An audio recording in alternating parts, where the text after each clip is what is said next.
नहीं बनाई बॉडी और आपने बनाई, तो क्या फर्क होगा हम दोनों में? तो मुझे ऐसा लगता है आप खुद में बहुत अच्छा फील करते हो जब आप मिरर में खुद को देखते हो, तो वो एक अच्छी फीलिंग देती है आपको कि मैं कुछ अलग हूँ, और वो एक कॉन्फिडेंस देता है फिर आपको। तो इस पॉडकास्ट पे जो बात हो रही थी वो मसल मास को लेके हो रही थी, और जो सर आपस में बातें कर रहे थे, तो एक सर जो क्वेश्चन कर रहे थे वो कह रहे थे कि मैंने बॉडी नहीं बनाई है और आपने बॉडी बनाई है, तो दोनों में क्या डिफरेंस है, क्या फ़र्क पड़ता है लाइफ में?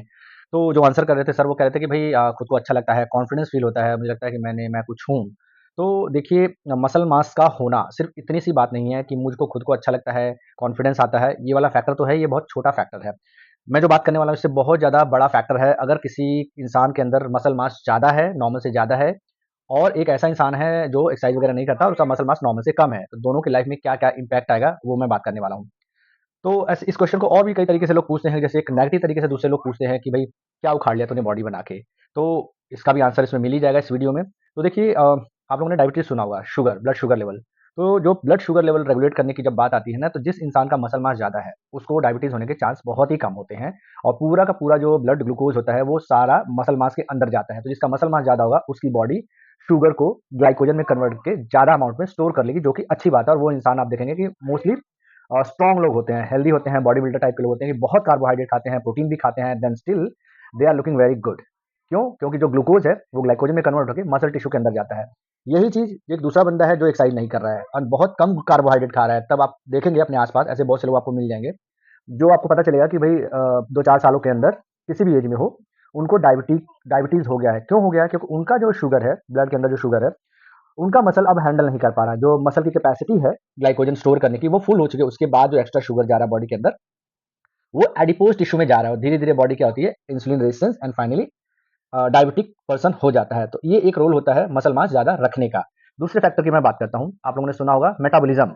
भई फलाने आदमी का मेटाबॉलिज्म बहुत फास्ट है, वो तो कुछ भी खाता है, उसकी बॉडी को कोई मतलब उसकी हेल्थ को कोई नुकसान नहीं होता है। वहीं एक दूसरा बंदा जिसका मेटाबॉलिज्म स्लो है। ये जो मेटाबॉलिज्म वर्ड है, ये कौन रेगुलेट करता है? ये आपका मसल मास रेगुलेट करता है। जिस इंसान का मसल मास ज़्यादा होगा, नॉर्मल से ज़्यादा होगा, उस इंसान का मेटाबॉलिज्म हाई होगा। और आप लोगों ने बहुत सारी वीडियोज़ और ऐसे ऐड वगैरह भी देखे होंगे, भई मेटाबॉलिज्म फास्ट करना है, तो ये ग्रीन टी पी लो, अदरक खा लो, जीरे का पानी पी लो, तो मेटाबॉलिज्म इससे फास्ट नहीं होता है। अगर आपको मेटाबॉलिज्म रियली में फास्ट करना है, तो आपको वर्कआउट करके अपना मसल मास बढ़ाना पड़ेगा।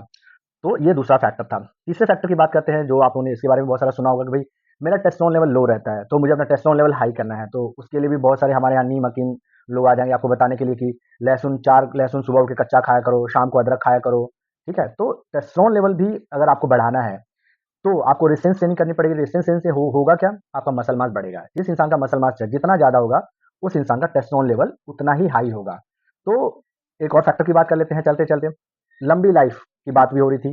तो अगर किसी को लंबा कौन इंसान कितना लंबा जिएगा, ये कौन डिसाइड करता है? ये आपकी बॉडी का मसल मास कितना है। इसी से पता चलता है कोई इंसान 40 साल तक जिएगा, 50 साल तक जिएगा, 60-70 में ही निपट लेगा। तो अगर किसी को लंबा जीना है, जो हमारा मसल मास होता है, ये बहुत ही अच्छा प्रेडिक्टर होता है, बताने वाला कि जिस इंसान का मसल मास जितना ज़्यादा होगा, वो ज़्यादा लंबे समय तक हेल्दी तरीके से जिएगा। तो बॉडी बनाना और मसल मास रखना सिर्फ़ इतनी सी बात नहीं है कि हमको अच्छा लगता है, कॉन्फिडेंस आता है, ये वाला फैक्टर तो है ही।